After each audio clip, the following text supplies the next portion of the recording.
Dan selanjutnya kita lanjutkan yang kedua, ada pertanyaan mengenai cara agar menambah iman.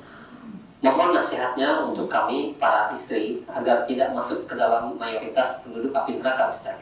Dosa seperti apakah yang menyebabkan kenapa para wanita banyak di neraka? Mohon penjelasan dan nasihatnya. Alhamdulillah, wassalatu wassalamu rasulullah. Allahumma salli wa sallim wa barik ala nabiyina Muhammadin wa ala sahbihi. Bagus pertanyaannya. Artinya Nabi SAW sudah mengingatkan kepada para wanita dan menjelaskan kepada kaum wanita bahwa yang paling banyak masuk neraka adalah para wanita. Sampai Nabi bersabda sallallahu alaihi wasallam, "Ya ma'syaran nisa, tasaddaqna fa inni ra'aitukunna aktsara ahlin nar." Wahai para wanita, bersedekahlah kalian karena aku melihat kalian yang paling banyak masuk neraka. Kemudian ada seorang sahabat bertanya, "Ya Rasulullah, apakah kami ini kufur?" Karena Nabi menyebutkan yakfurna, mereka kufur. Apakah kami ini kufur? Arti kufur keluar dari Islam? Tidak. Yakfurna al-ashir, kata Nabi SAW. Mereka kufur kepada suami. Kalau seandainya suami itu berbuat kebaikan sepanjang dia berumah tangga, apa setahun, 5 tahun, 10 tahun, 20 tahun, atau lebih daripada itu, kemudian ada kesalahan dari suami itu, maka si perempuan mengatakan, engkau belum pernah berbuat baik kepada saya. Ini nas, hadis Nabi ini, Sahih riwayat Bukhari dan Muslim. Jadi si perempuan mengatakan, engkau belum pernah berbuat baik kepada saya. Dia mengatakan demikian. Ini kufur. Kufranul ashir namanya. Kufur kepada suami. Jadi di antara sebab wanita itu dia masuk neraka, yang pertama kali Nabi sebutkan bahwa wanita itu fitnah. Kata Nabi dalam hadis yang sahih yang diriwayatkan Bukhari Muslim, "Ma taraktu ba'di fitnatan hiya adarru rijal nisa." Tidak aku tinggalkan fitnah yang lebih berbahaya bagi laki-laki dan wanita. Muttafaqun alaih. Wanita fitnah. Kemudian juga ketika dia menikah, kewajiban dia untuk taat kepada suami. Ketika dia tidak taat, tidak nurut kepada suami, maka ini yang membawa dia ke neraka. Mesti dia bersyukur dengan dia punya suami, dia bersyukur. Kewajiban dia taat, nggak berat. Kewajiban wanita nggak berat, nggak ada jihad bagi dia, tidak ada jihad, tidak ada perang bagi wanita. Kewajiban dia artinya mengurus rumah tangga. Nggak ada kewajiban wanita cari nafkah, nggak ada. Yang wajib cari nafkah siapa? Siapa? Suami.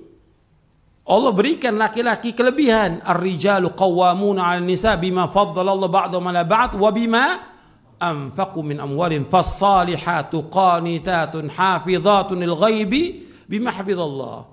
Allah sebutkan dalam surah An-Nisa di ayat 34. Allah berfirman, laki-laki itu pemimpin bagi wanita. Jangan dibalik. Laki-laki pemimpin, bukan perempuan pemimpin. Ar-rijal qawwamun 'alan nisa, pemimpin bagi wanita. Dengan sebab apa? Dengan sebab Allah lebihkan laki-laki daripada perempuan, yang pertama. Yang kedua, dengan sebab laki-laki memberikan nafkah. Kemudian Allah sebutkan fasalihat, perempuan yang soleh, yang bagaimana? Qanitat. Apa qanitat? Dijelaskan dalam tafsirnya, muti'atun lillahi wa li azwajihin. Perempuan-perempuan yang qanitat, arti perempuan yang taat kepada Allah dan taat kepada suami. Dia taat kepada Allah, maka kewajiban dia taat kepada suami. Enggak berat, enggak disuruh dia dagang, enggak suruh kerja. Perempuan di rumah taat kepada suaminya, mengurus rumah tangganya, mengurus anaknya. Dia mendengar dari suaminya, taat. Enggak boleh dia membantah, nurut udah. Karena apa? Itulah jalan dia menuju surga. Karena yang paling banyak masuk neraka wanita. Kemudian juga dalam riwayat yang lain dikatakan, innal fusaqa hum ahlin nar. Sesungguhnya fusak itu mereka ahli nar. Manal fusak ya Rasulullah? Siapa ya orang-orang yang fasik itu ya Rasulullah? An-nisa, perempuan. Bukankah mereka itu adalah ibu kami, saudara kami, anak kami perempuan itu? Iya. Tapi mereka apabila diberikan sesuatu tidak bersyukur kepada suami. Apabila mereka dapat cobaan dan ujian mereka nggak sabar. Itu wanita. Maka dikatakan oleh Nabi SAW, fusak. Mereka adalah orang-orang yang fasik. Maka ini hati-hati bagi wanita taat. Dan itu jalan dia menuju surga dengan taat pada suami, nurut pada suami, jangan membantah. Jangan kurang ajar kepada suami. Itu yang membawa dia ke neraka. Dia harus taat pada suami, ikut apa kata suami. Karena itulah jalan dia menuju surga. Mudah, nggak berat. Redonya suami kalau dia meninggal akan membuat dia masuk surga selama dia taat. Kan Nabi bersabda dalam hadis yang hasan yang diriwayatkan oleh Imam Ahmad dan juga Ibnu Hibban. Nabi bersabda SAW, "Idza shallatil mar'atu khamsaha wa shamat syahraha wa hassanat farjaha wa ata'at ba'laha dakhalatul jannah min abwabil jannati sya'at." Apabila seorang wanita itu salat yang 5 waktu, dia puasa di bulan Ramadan, dia menjaga kehormatannya, dia jaga pakaiannya dengan sempurna. Dan yang keempat di sini, dan dia taat kepada suaminya, maka dia masuk surga dari pintu surga mana saja yang dia kehendaki. Enggak berat itu, 4. Salat yang 5 waktu, puasa Ramadan, menjaga kehormatan dan taat pada suami, maka dia masuk surga dari pintu surga mana saja yang dia kehendaki. Maka dia harus bersyukur ada suami. Apakah suaminya kurang bagi dia, atau nafkahnya kurang, atau bagi kondisi yang ada sekarang ini, kewajibannya untuk sabar. Wajib sabar. Kewajibannya untuk taat pada suami. Jangan banyak mengeluh. Gak boleh seorang istri mengeluh pada suami. Sabar. Itulah cobaan, ujian. Ada suami yang tadinya memberikan nafkah, sekarang dia gak kerja karena pandemi. Jadi pengangguran. Ya sabar. Ini cobaan, ujian. Harus sabar. Jangan kemudian dia mengeluh atau dia melawan suaminya, tidak taat. Berat itu. Apalagi sampai dia minta cerai karena gak sanggup. Nggak sabar dia minta cerai. Justru dia minta cerai, tempatnya di neraka bagi dia. Kata Nabi SAW, ayyuma imra'atin sa'alat zawjaha talaqa min ghairi ma ba'sin faharamun 'alaiha ra'atul jannah. Siapa aja wanita yang minta cerai tanpa alasan yang syar'i, maka dia haram mencium aroma surga. Haram. Hadis yang sahih. Kalau haram mencium aroma surga, tempatnya di mana? Neraka. Kata Nabi SAW, aqallu sakinil jannati an-nisa, kata Nabi. Yang paling sedikit penghuni surga para wanita. Kalau antum mau banyak jadi penghuni surga, antum taat pada suami. Itu nas yang wajib kita ikuti dalil. Jadi justru dengan taat suami akan membawa kepada ketenangan, kesejukan, bahkan akan membawa kepada halawatul iman. Apa halawatul iman itu? Manisnya iman. Ini dibawakan oleh Syekh Albani dalam kitabnya Sahih At-Targhib wa Tarhib, bahwa seorang wanita akan mendapatkan lezatnya iman dengan dia taat kepada suaminya.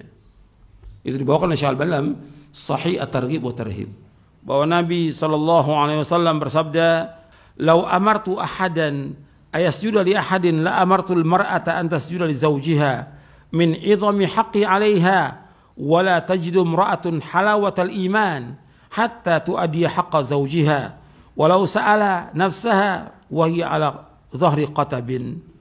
Sungguh seandainya aku merintahkan seorang untuk sujud kepada orang lain, niscaya aku perintahkan para istri untuk sujud kepada suami mereka.